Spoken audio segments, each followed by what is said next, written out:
Good evening, everyone, and welcome to tonight's webinar, Environmental Stewardship in the Orthopedic Operating Room. I'm Dr. Tara Clausen, the Provincial Program Lead of Surgical Innovation for Alberta Health Services, and I'm excited to share the work that we've been doing with Choosing Wisely Canada for working on environmental stewardship in the orthopedic OR. Many of you may not know that Choosing Wisely is actually moving into environmental recommendations and will be having a recommendations handbook coming available around Earth Day. And the work that we're doing here builds on the plenary session we had at the COA last May in Calgary. The work that we've done today is part of a grant that the COA has received to be one of the first societies to issue the very first Choosing Wisely environmental recommendation. And I look forward to sharing that with you towards the end of session. Now, as we move forward, we're going to have a few little housekeeping rules. So I'm Dr. Tara Clausen. I have no disclosures. My daily job in AHS is the gizmos, gadgets, things that go bing, programs and pathways of care evaluation, supporting evidence-based decision-making, and fundamentally, no conflicts of interest. Now, Zoom housekeeping. We have a great team in the COA who's managed to mute everybody on the way in. But I do want to remind you that this is a meeting, not a classic webinar, so it is interactive. So we can see you in the chat. You can use your emotions, your emoticons, your participant buttons in order to share your reactions to things on the screen. The session is being recorded, so you should all have agreed to that on the way in the door. And this will appear on the COA YouTube with a link that's shared after the session. So just be aware of that. Now, with that said, it is an interactive webinar, which means you will see this face, that emoji showing up on your screen at your moments in the session to interact. There are two polls, but primarily I want to focus on the annotation screen. So for those of you either on the phone or on the computer, now is your opportunity to find that annotation button in your Zoom toolbar, activate it, and choose your stamp of choice. It's a personal choice for you to make, but I want you to be available to answer some of our questions as we move through the session today. Now, the program, pretty straightforward. It's an accredited session. There's going to be welcome and introductions. We're going to take you on a journey for orthopedic waste and what the Canadian context is around environmental stewardship, the whys it matter and the whys we care. We do have 4 breakout rooms to choose from, and there will be elevator pitches to have you join those facilitators in those rooms as the session goes on. We're going to talk about how you can expand your knowledge base, take things into action, and how we can influence others to continue this journey with us. And then there will be closing remarks and the exit survey as always. Now, importantly, as we move forward today, I want you to understand that we are not using this as an advocacy session. This is a learning session for operational change. This is your ability to go home and do the things that you want to do in your own practices, in partnership with your programs, and make the changes that you want. Ultimately, at the end of today, I want you to be able to move forward and identify what the barriers to environmental responsibility in the operating room are. I want you to understand where Canada and healthcare fit and the waste issues, specifically in the operating room setting, and specifically as it applies to orthopedics. But again, this is a team sport, and we will see these same principles pop up no matter where you practice, who you practice, and the conversations that you have. And ultimately, what I want you to leave today with is an ability to go home and to actually put things into action to make the change that we need. So now I'd like to pass this over to your COA president to come off of mute and take us through the next steps. Thank you, Tara. You can see my disclosures there. They're not related to this topic. And I want to take the opportunity to welcome you on behalf of the COA to this first session. Did you want to? Thanks. But before I do that, I'd like to make a land acknowledgement from where I'm calling you today, but I'd invite you to reflect on where you are calling from individually. So I'm calling you from the lower mainland of British Columbia in this territory of the Musqueam, which is the grassy water people, the Squamish people, the people of the water, and the Tsleil-Waututh Nation, the people of the inlet. You'll know that in Canada, there's 634 First Nation communities, 53 Inuit communities, and 8 Métis settlements. If you wanted to find out a little bit more about how you could recognize the area where you live, you could use this QR code. There's a document that's been developed by the Canadian Association of University Teachers for that. Next slide. So here I am on the left here, but there's a whole group here that I want to thank for being involved in this webinar. Dr. Klassen just introduced herself. My first encounter with Dr. Klassen was during the COA meeting last year in Calgary, and I was impressed by what a bundle of energy she is, and with her infectious enthusiasm for this topic. And obviously that rings true just by her intro right now. So thank you, Tara, for all the work that you've put in here. Thank you for everybody who's involved in the various breakout rooms, including one of our residents, one of the residents from the University of Calgary who's preparing for exams. And there's quite a bit of dedication right there. So thanks again for joining this webinar, and then we'll be communicating about more activities at the end. Take it away, Tara. Thank you, Pierre. So this is your opportunity. My emojis popped up. This is your first poll. So I'd ask the COA team to pop up the questions on the screen for us if we could. These are 3 questions that are interesting to you in terms of the importance of sustainability. So the first question is really, who is responsible for the reductions of admissions, and choose all that apply. The second question is, when you're working in the operating room theater, how often do you ensure waste is segregated into the next bag? And then how can waste be separated in the operating room theater, and how that actually applies to you? And again, single choice. I'm going to click through on my own screen, and I invite you to do the same.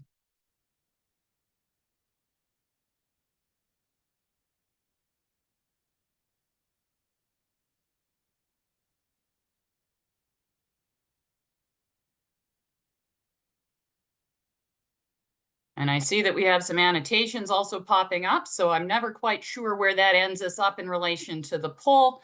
We'll give a couple more minutes as folks are clicking and shifting and doing their thing.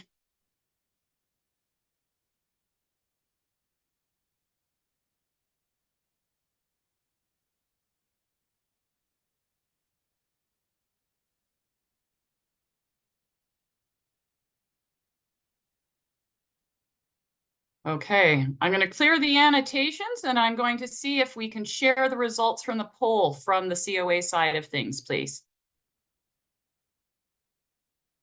Okay, let's take a quick peek here.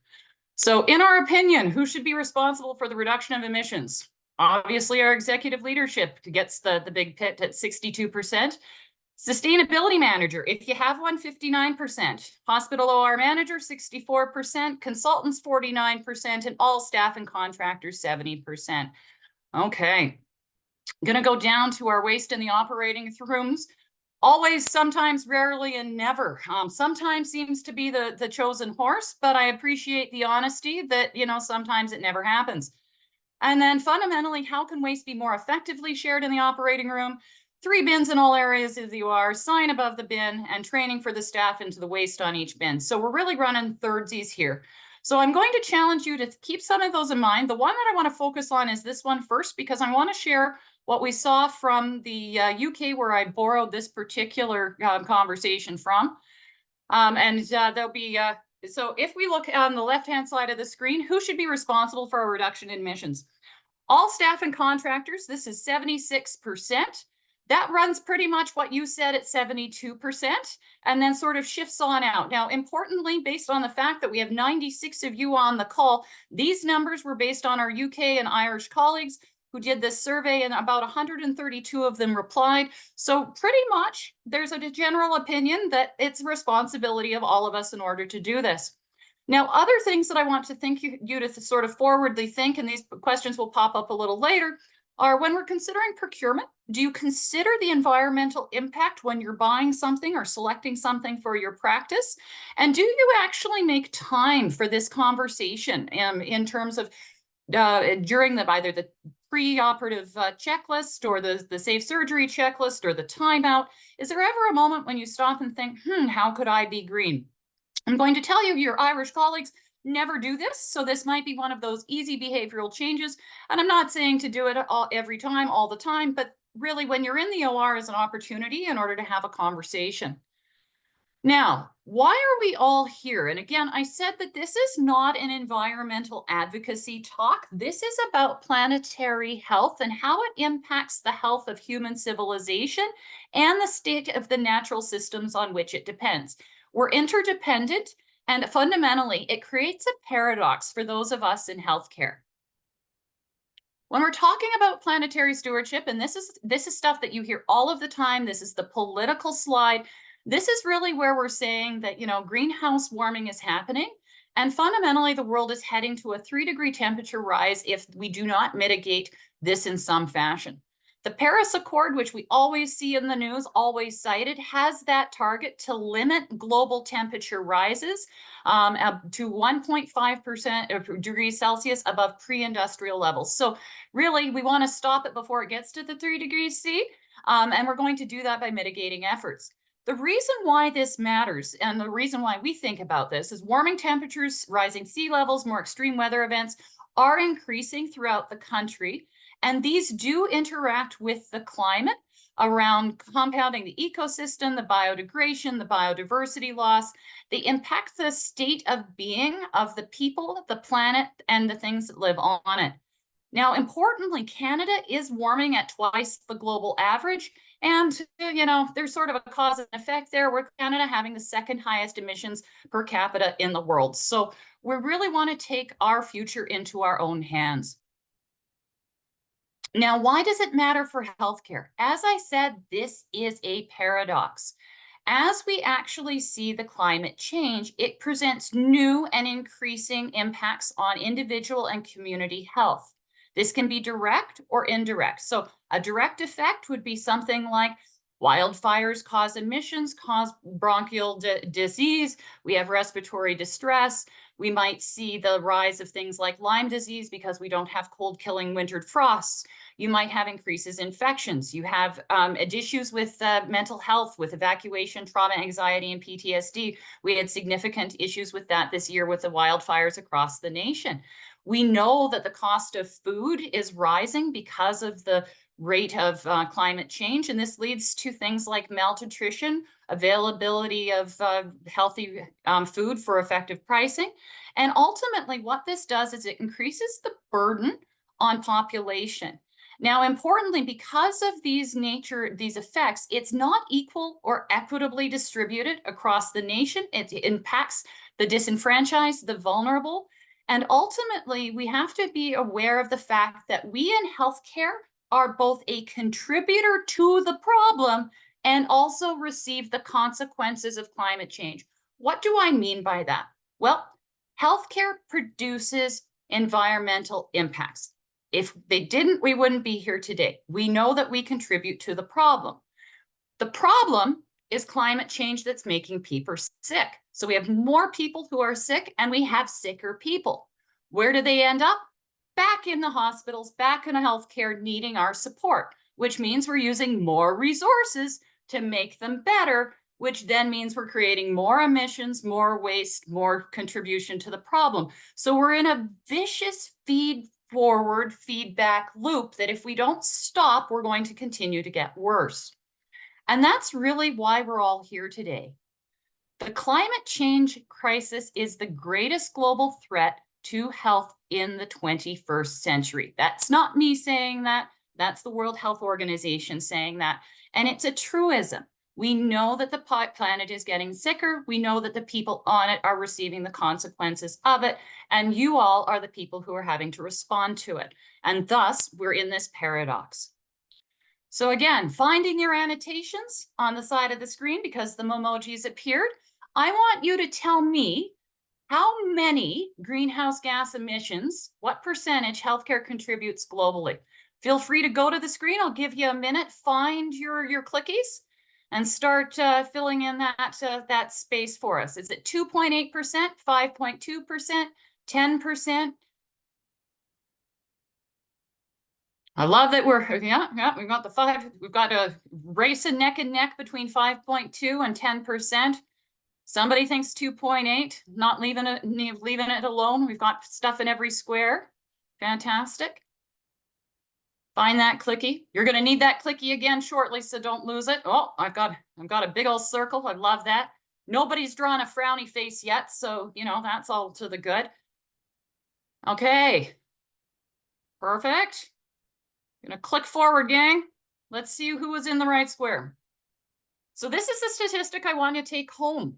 Healthcare is responsible globally for 5.2% of greenhouse gas emissions, okay? Now, I want to place that into context with you in terms of where does that fit relative to some of the other spaces and places that you know.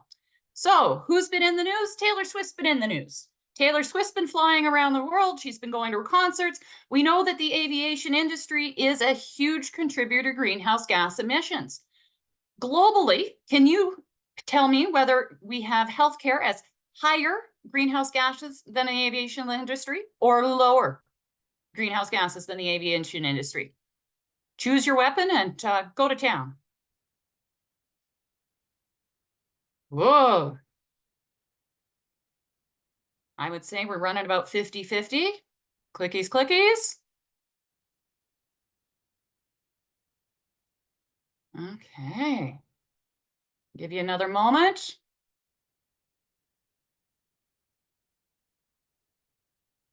I love the creative annotation. Fantastic. Oh, there we go. Love that one. Okay. Who's got it right? It's higher. Greenhouse gas emissions from healthcare are higher than the global aviation industry. And in fact, they're almost twice as much. The planes in the air produce 2.8% of those emissions. Healthcare contributes almost twice as much. So this is a big issue for us, and we're big contributors to the problem. Okay, I'm going to clear that off. Moving on. So this is what I want you to take home. So we know that globally, 5.2%. In Canada, healthcare contributes 4.6%. So really what's important here to understand is that this is roughly equivalent to agriculture, albeit that our emissions come from different sources. I'm not getting into the nature of the different flavors of emissions, but we know CO2 gases are mostly what we produce. Agriculture is mostly the nitrous oxides, but fundamentally we both run about the same, which I think was surprising to me because I grew up in Brandon, Manitoba, and the heart of agriculture, and was very surprised to find out that healthcare runs about even Steven with the farmers and the tractors. Now, importantly, when I'm talking about healthcare in this, it's not just the acute care space, it's all of healthcare. So in Canada, you can sort of see that it comes in a few different places. Healthcare and social assistance is a huge contributor at 6%. Hospitals over there at 3%. Pharmaceutical manufacturing is another one.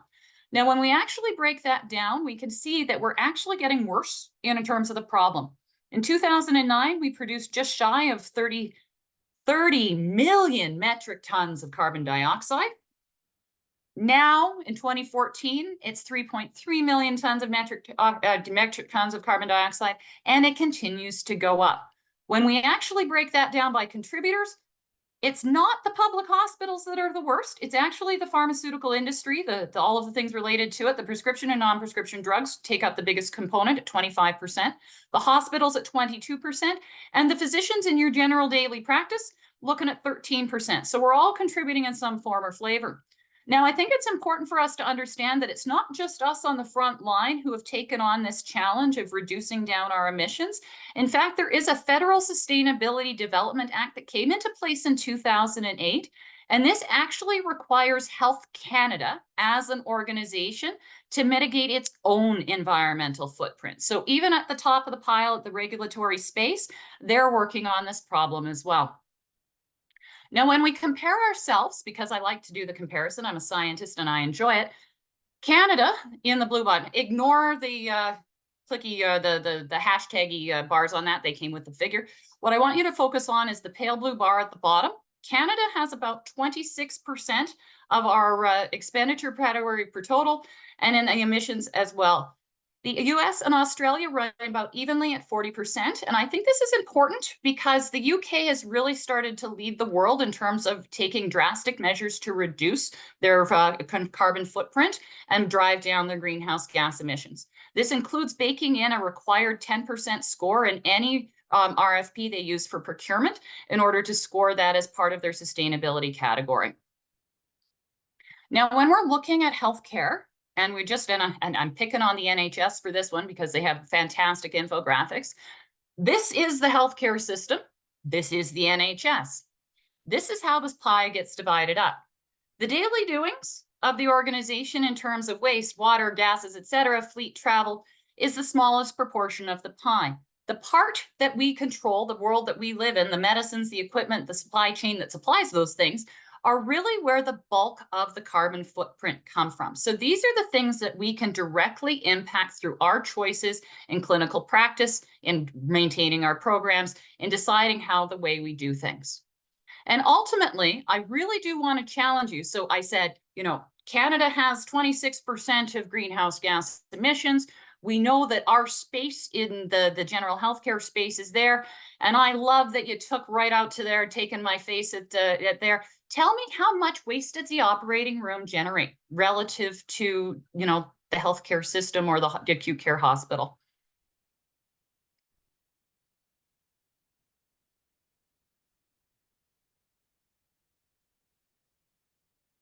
I'm going to assume the red dot is 20 or lower, but this is fantastic.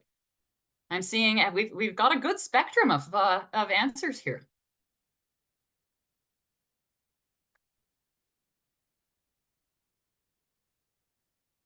Now, before I click to the next slide, what I want you to think on is think about the footprint of your operating room relative to the rest of the hospital or the rest of the hospital system, okay? How much footprint do you actually have, in that space versus the overarching footprint?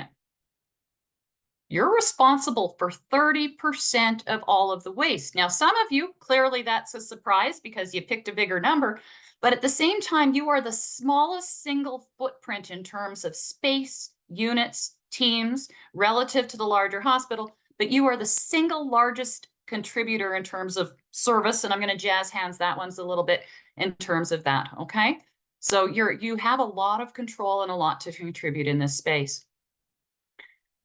Now this one, I'm going to talk to you about waste and all the different flavors of it. We know that we use things. We use things in people. We use things on people. We use things to do things to people. We have to wrap the stuff that comes up from our medical device reprocessing department. We use single-use devices. We use pharmaceuticals in the form of anesthesia gases, which also have volatile emissions themselves. We have lots of energy weapons to cauterize, to run our saws, to run our monitors, to run our video towers, all of the electricity that we use. We use water to scrub our arms. We use water to launder our linens. Now, as I flash this screen up, I'm going to guarantee that my surgeons in the room all looked to one of these and said, I have a solution to that. As a scientist, one of the things I've learned about you, you're problem solvers and you find a solution really quickly. This is fantastic, but I'm also going to challenge you to start to think about the space outside the OR and how things come to the OR, how things are disposed of outside of the OR. And I'm going to give you an example of a classic paradox in this particular scene. We know that single-use devices are one of those things that you throw away. It bugs you. We know this. You want to be able to recycle them. And some of you want to go back to the good old days of metal and chisels and things that can be processed through the MDRD. The challenge is that the MDRD, in order to do that, uses water, uses energy, uses a lot more plastic wraps and things to bring them up to you. So you're playing a bit of a game of tag as to which you want to do. Similarly, your single-use devices may be produced by a company that has a strong sustainability.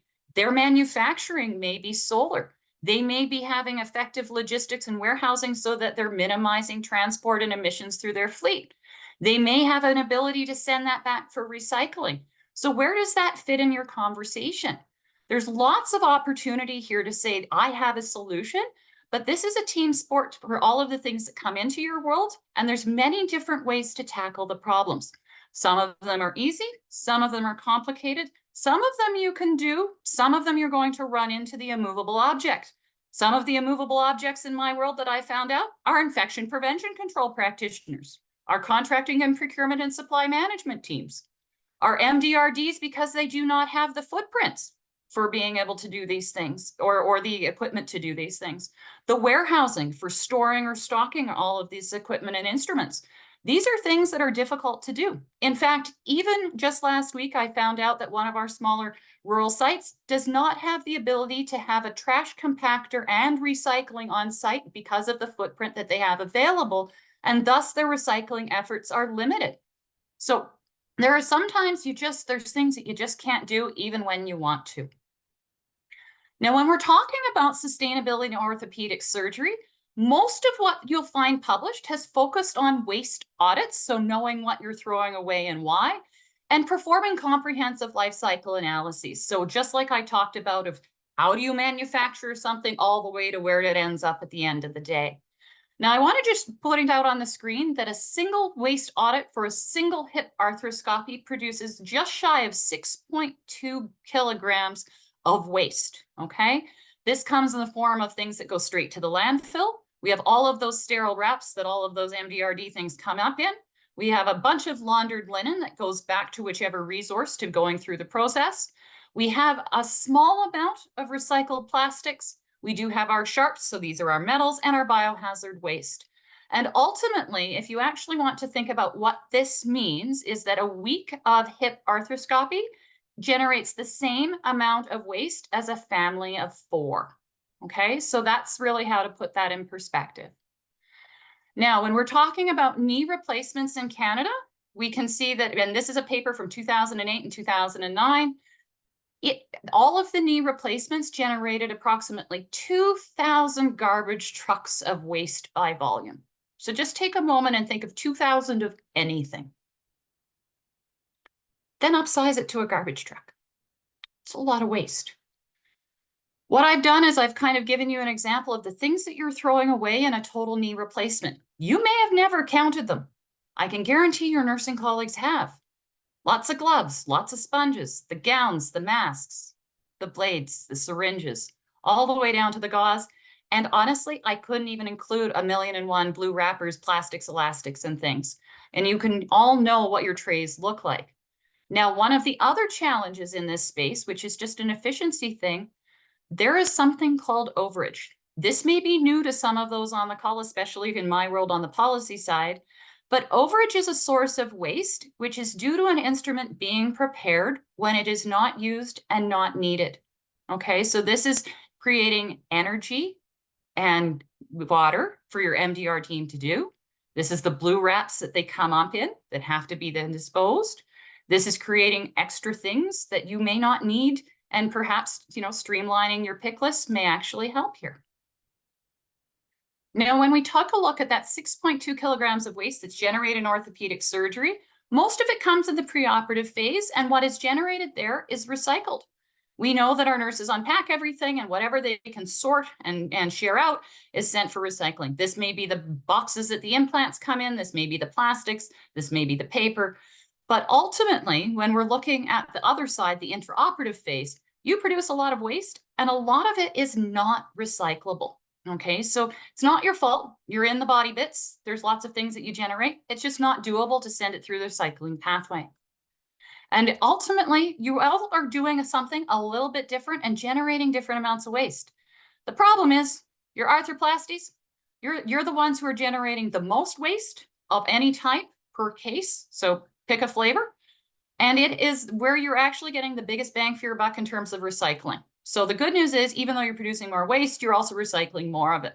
Everybody but the pediatric folk are producing slightly less. It's not equal across services, and that makes sense because you're all needing different things for your procedures. But the arthroplasties are a bulk of what you do, and therefore it's a big contributor to the problem or the challenge that you all face in your own personal practices. Now, when we look at that 70% of the 6.2 kilogram waste, which is not recyclable, and that's really the thing, 27% recyclable, 70% not recyclable, 3% more biologic, okay? We just got to send that out with the biohazard. So how do we reduce our non-recyclable footprint, okay? This is what you all have suggested through your choosing wisely recommendation. Your proper careful sorting of waste reduces emissions and augments your existing recycling programs. So it's a very straightforward, written in the form of choosing wisely, a don't do. Don't dispose of your non-contaminated wrapping materials in the contaminated bins in order to reduce carbon emissions. Your contaminated bins go downstream to be incinerated. That's how your biohazardous waste is dealt with. So everything that ends up in there goes to be burned. Burning generates a lot of CO2 emissions. And we know that if you actually do not place your non-contaminated waste in that, the non-contaminated waste takes a different waste stream with a lower contribution to overarching emissions.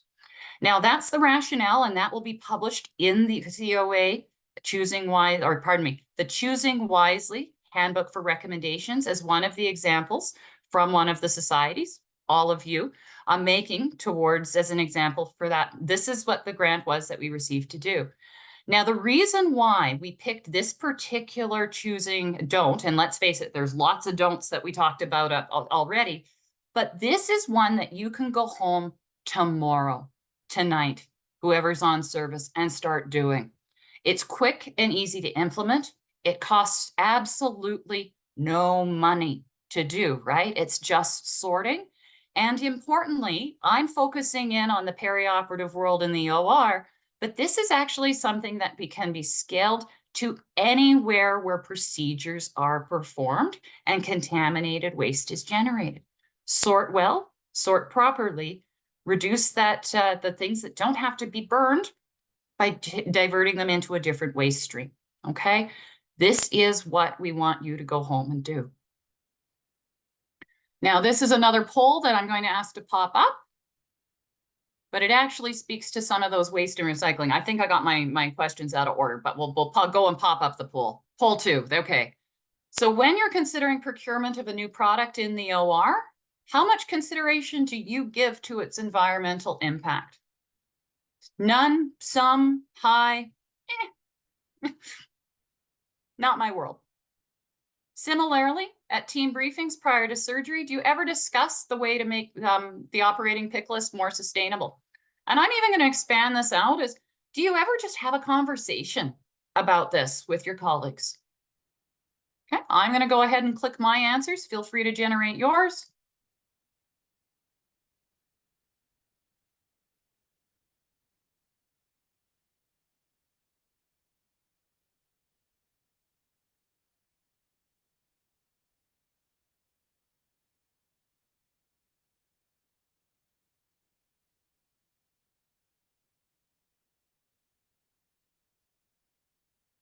Okay, COA team, I'll get you to pop up the answers. No, never. I love that we're getting fun with the annotation. It really makes my heart happy. Okay, so let's look. No consideration.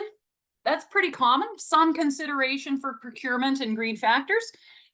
High consideration, 8%. So really, we're in that we think about it, but it's not the overarching and not applicable. And again, I appreciate the honesty there that this is not your world or not your role. And similarly, we're coming down here and saying, do you ever talk about this? Do you ever talk about it in your briefing? Do you ever have that conversation? Always 4%, sometimes 35%, never. Again, thank you for your honesty. We see that this is a place where we could have a conversation. Maybe this is not the time, but let's open up that avenue. Okay, going to clear the drawings and shift to the next screen here. There we go. Now, this is so you can sort of see that my 2 polls got a little shuffled, but no problem. So when we're working in the operating room theaters, if you think back to the beginning, I said, do you do this? And you said always, sometimes, rarely, and never. Sometimes was the 42%, always was about 20%, rarely and never were frequent. And then when we looked over at can waste be separated effectively in the operating room theater, we see that our UK colleagues say, let's just put that sign above the bin. We split it even 30, 30, and 30 in our original poll. But fundamentally, what we're seeing is there's options to raise awareness around how to implement that choosing wisely don't, right? Make sure that we have training for our staff, put the sign above the bin with the details, make sure that the bins are unavailable where we need them and that we know what's supposed to go in them. So these are some easy solutions that we can implement pretty directly. So this is really what's going to end our didactic portion before we dive into our breakout rooms. But these are the key takeaways that I want to leave you with. First, all of us, and we've agreed by our poll that we are responsible for reducing emissions, including from the front end in the life cycle through supply chain management to operating room, waste disposal, and beyond. We know that planetary and human health are interconnected, and climate change directly impacts our health, our patients' health, and thus our health systems. You're on the receiving end, but also a contributor.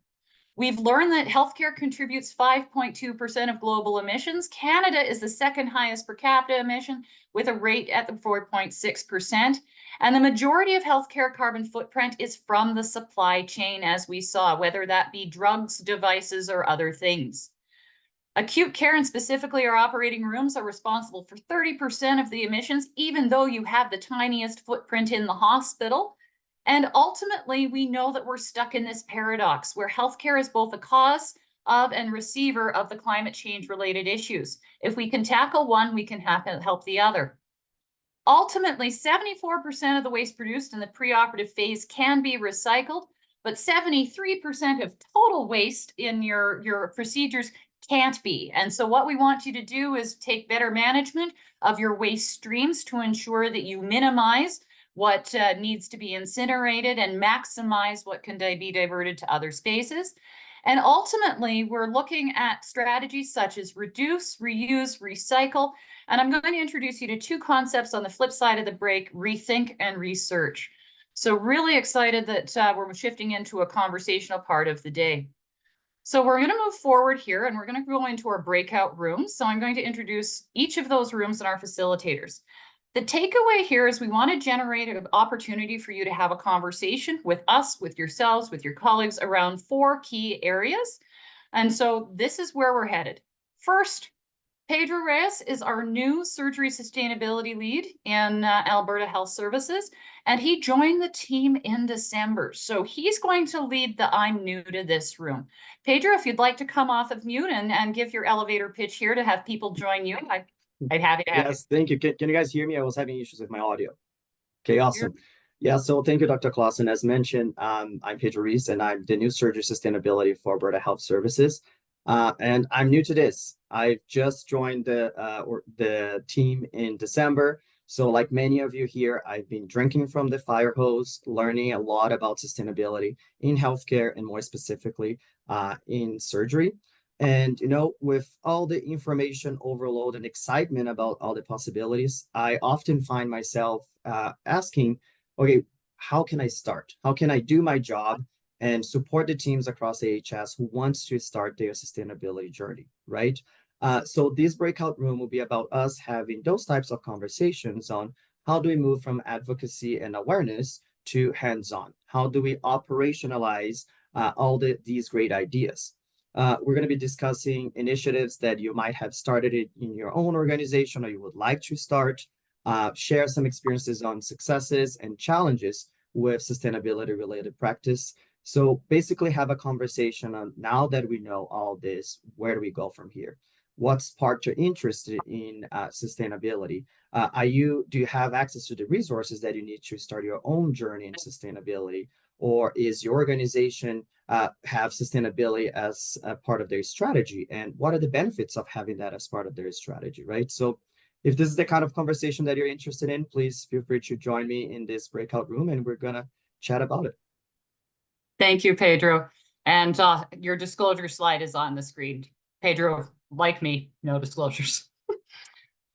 Now, I want to move over to building your teams. Now, this is an exciting room because this comes from Dr. Chris Hewison and Brenna Mattiolo.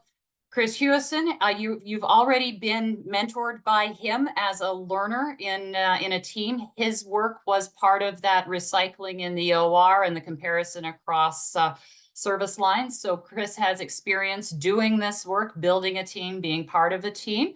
Brenna was part of our COA plenary session where she shared that journey on metals. And I think importantly in this world, we are being reverse mentored and learning from our younger generations and where they're headed, because this is being baked into their education and awareness pathways. Chris, I'll get you to come off of mute and introduce yourself and share the room and pass it to Brenna. Sure. So hi everyone. So my name's Chris. I'm one of the Calgary R5s. And as Tara said, I had the opportunity to work with Dr. Clark as a medical student actually. So a lot of those the data on the garbage and recycling, I actually had the pleasure as a med student to weigh all of that garbage and kind of get to know the ins and outs of the OR. So along with Brenna, who you'll meet as well, she's one of the medical students here in Calgary. We're just going to talk about the different players and who all we can get involved and who's part of the team, and just brainstorm how to get other people involved and everyone on board. And it's going to be kind of fun. We can talk about how you kind of motivate people, how you can bring everyone together and get them on the same page. And then we can talk about focusing on trainees, med students and residents, but also just kind of getting everyone on board together. Perfect. Chris, your disclosure's on the side. There we go. Brenna, I'll get you to come off and introduce yourself.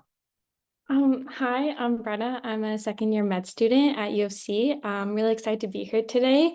Like Tara said, I presented some research on the life cycle of single-use metals in the OR at last year's COA. And in our breakout room, I'm really just excited to talk about and advocate for the use of medical students, engaging them in the conversation about sustainability moving forward. So thank you. Thank you, Brenna. Then we're moving into room 3, and we have Dr. Marcia Clark. I don't think Marcia needs much introduction, so I'll let her jump right into the deep end of the pool.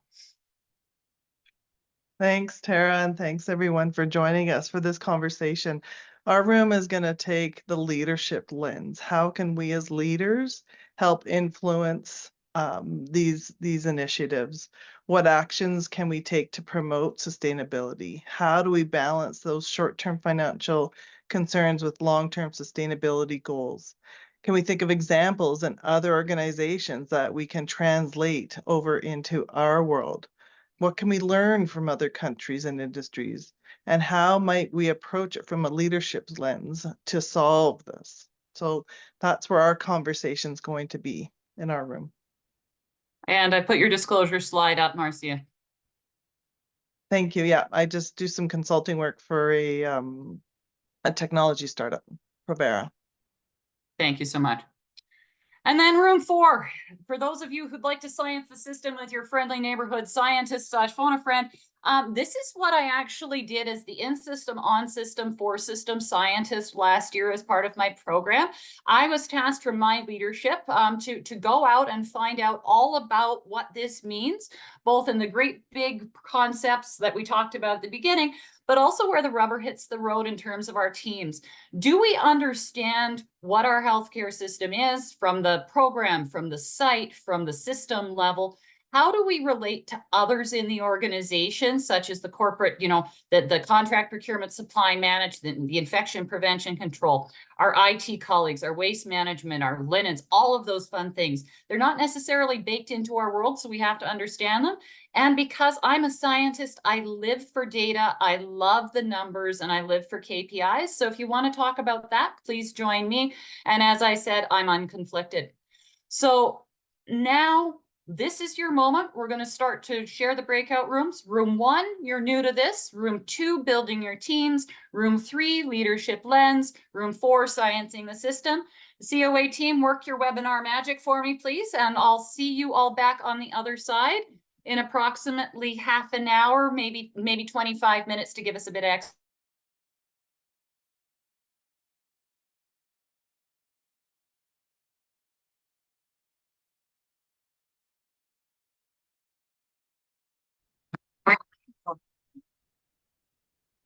Fantastic. Oh, and now the numbers come. Everybody got kicked back to the main room. Okay.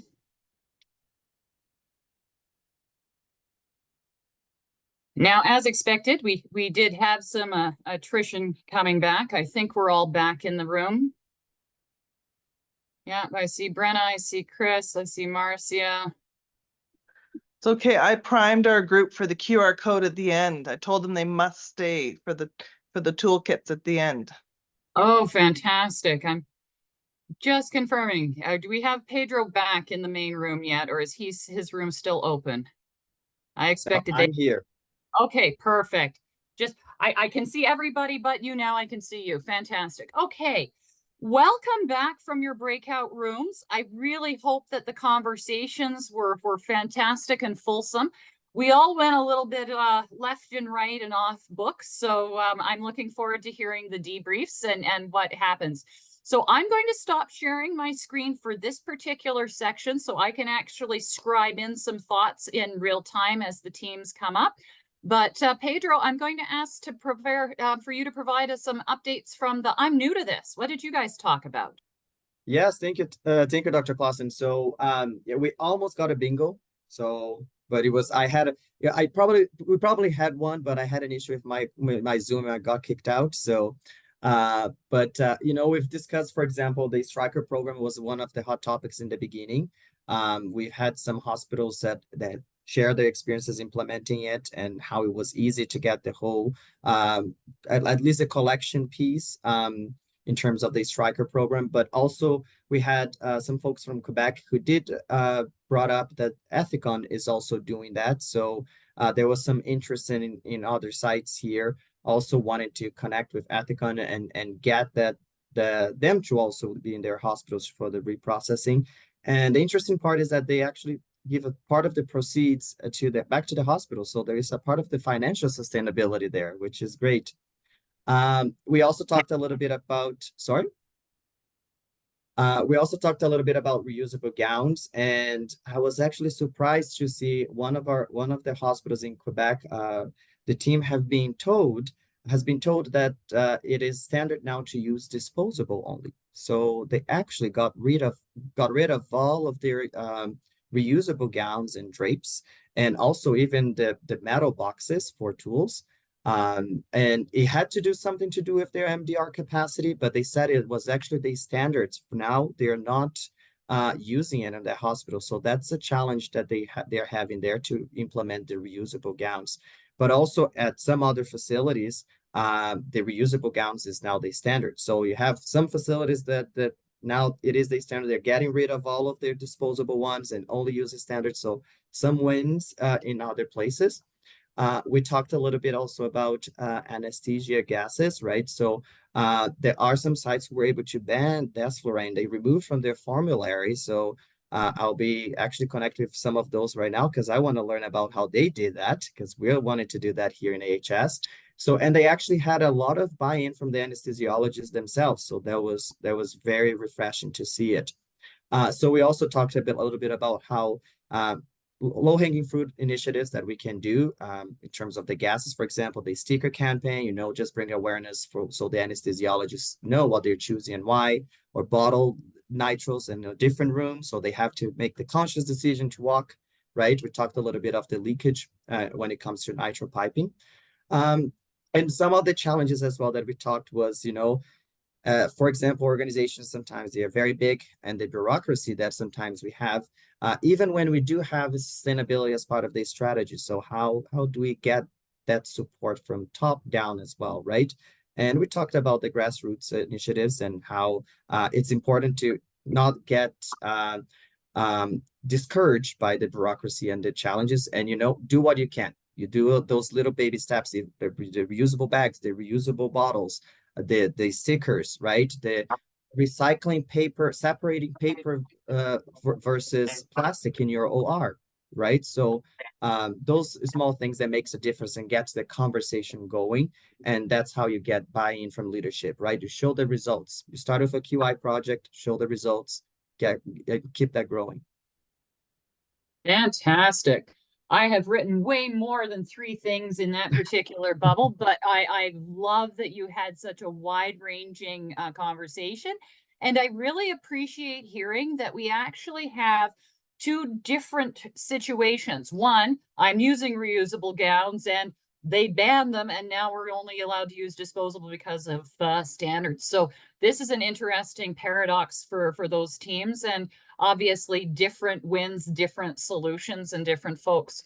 Okay, thank you so much. Coming over to Brenna and Chris, not sure which of the 2 of you is going to speak for your room. I'm ready to type as you are. All right, so we'll both kind of talk a little bit. I'll start and then I'll let Brenna kind of finish us off. We kind of forewent bingo and just got right into the details. So no wins for us, unfortunately.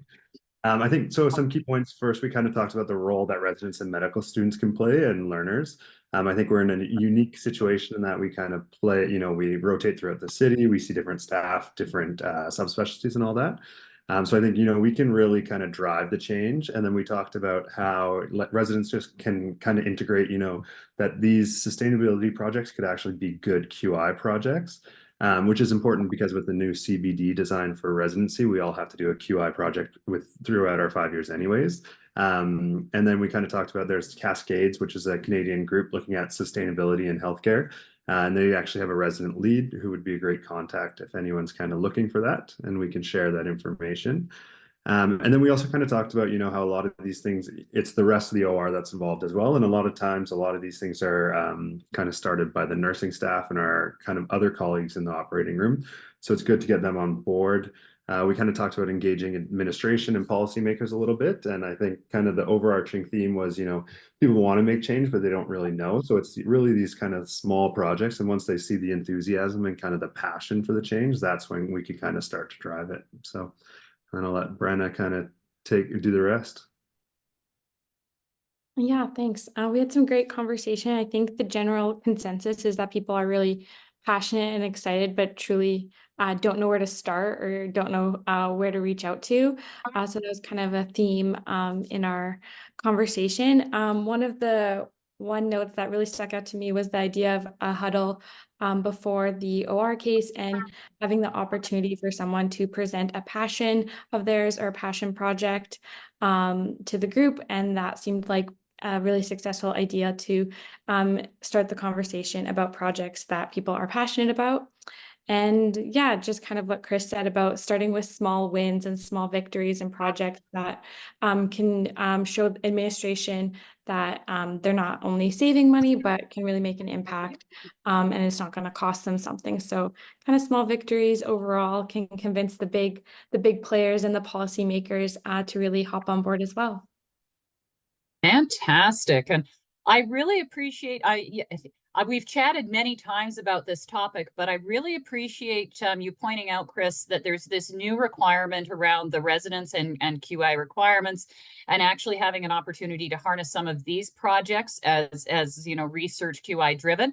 I also really appreciate that the medical students and the residents, because you are, I'm going to say, are itinerant wandering learners, you do get to experience a wide range of practice situations, different services, different teams, different sites, all of which are going to give you a unique opportunity to compare and contrast and see who's doing what's doable, what might be universal, and what might be unique. And I really appreciate that. And Brenna, the idea of being given time or taking time to share a passion project, I think that speaks to sustainability. I also think it just speaks to great opportunities for teams to evoke any sort of change within their world. So I think that speaks to a broader opportunity. Wonderful. Marcia, the leadership lens, please. Sure. I have three points, and I'll keep it brief because I'm conscious of time. So thank you to the team members who participated in our talk. And it was really heartening to hear them share their stories. Basically, it boils down to looking at your strategic plans. Okay. So using those as leveraging tools. Our Canadian Orthopaedic Association and their strategic plan in the advocacy arm has environmental sustainability within that. And Pierre's platform this year as the president is leading that. That is a leveraging tool. In the Royal College, planetary health is in the strategic plan. What does that look like for our members? That is a leveraging tool, not only for our residents and their standards and accreditation, but also for all of our members. And then there's specialty societies. We have Dr. Vivian, who is the head of sustainability for Canadian Anesthesia Society, and heck, they have put out a position statement. That is a leveraging tool that you can use within your organization. The other is to look for those partners in your corporate side. Okay, and so those specifically with ESGs or environment, sustainability, and governance practices in the corporate world, and making sure you're partnering with them in your supply chain or when you're out for an RFP, making sure that they have those practices and you're engaging with them. and then look across the country to leverage. We are crowdsourcing amongst ourselves here. You're going to get a QR code at the end that's going to have a detailed document that's going to help you pull in and leverage from across the country to people who have started initiatives and leadership groups that have done this. So please leverage your networks. Fantastic. Thank you so much, Marcia. And I really appreciate you pointing out all of the tools that are already in the kit in order to leverage. We have strong partnerships and collaborations with many other institutions, organizations, and within your networks. And many of them have put out various levels of sustainability or comments on environmental and planetary health, stewardship, and other things. I also love the fact that you've plugged the QR code and the one pager that's actually 3 pagers that has all the resources we think will get teams started and going. And this is where we can actually, copy somebody else's homework and learn from other people's achievements, goals, barriers, pain points. Let's not reinvent the wheel. Let's just learn how to drive the car together. Really appreciate it. Okay. In the interest of time, again, looking at sciencing the system, really fundamentally, what we hear is we don't know what we don't know in terms of the corporate side. We need to understand the corporate structure. We know that we need data, and what that looks like and how that relates to CO2 emissions is a bit of or emissions in general is complicated. Data can be as simple as weight, waste, etc. And we also learned that we have fantastic partners within our sphere whose day job are all about sustainability, who are quite willing to support us as, our phone of friends in order to organize these particular projects. The idea here is that really we're looking at what we're doing now and comparing to what our other state could be. So, if you're doing a procedure in the OR, what does it look like? How many trays, what waste, what overages, versus potentially moving that into an outpatient setting where you're streamlining that resource. And then again, looking at the life cycle of, if you're using something like a reusable drape, where does it go? Does it go from Saskatoon to Calgary and back again in order to be put into system? Okay, I'm going to jump on and share my screen quickly, and we'll continue on. We're nearing the end of time, so you will see this pop up again. It's more than 3 things except for mine, but that's just because we're moving fast. So lots of information, lots of ideas. We've captured most of them there, and we'll share those afterwards. So I mentioned that sustainability in the operating room employs known strategies. We've heard it here today: reduce, reuse, and recycle. But you're all rethinking what this actually means in terms of your daily practice and how we can actually move forward. And fundamentally, what we're learning is that we need to do our research. We need to not just research through the publications or the lens of what's out there, but also research ourselves, science ourselves, and understand what's doable, what isn't, what has been done, what's been tried, where we ran into the pain points, and fundamentally have those conversations within our operating room, within the supporting cast of the operating room, through that corporate structure, and all the way up to the leadership lens. Now, we have talked here today all about environmental stewardship. The planet and resources is just one arm of that triple bottom line. The triple bottom line is really where we include sustainability through the lens of the environment, sustainable social factors, and because we're a public healthcare system, the economic balance of how do we continue to deliver care and increasing needs for care with the same finite amount of money. You can think about this as workforce or MDRD or footprints, the sustainability bits, and the value and profit. Now, all of your projects do not need to reduce all of these things, but you cannot have it on the 3-sided teeter-totter where you get all of the sustainable wins, but it costs all of the money.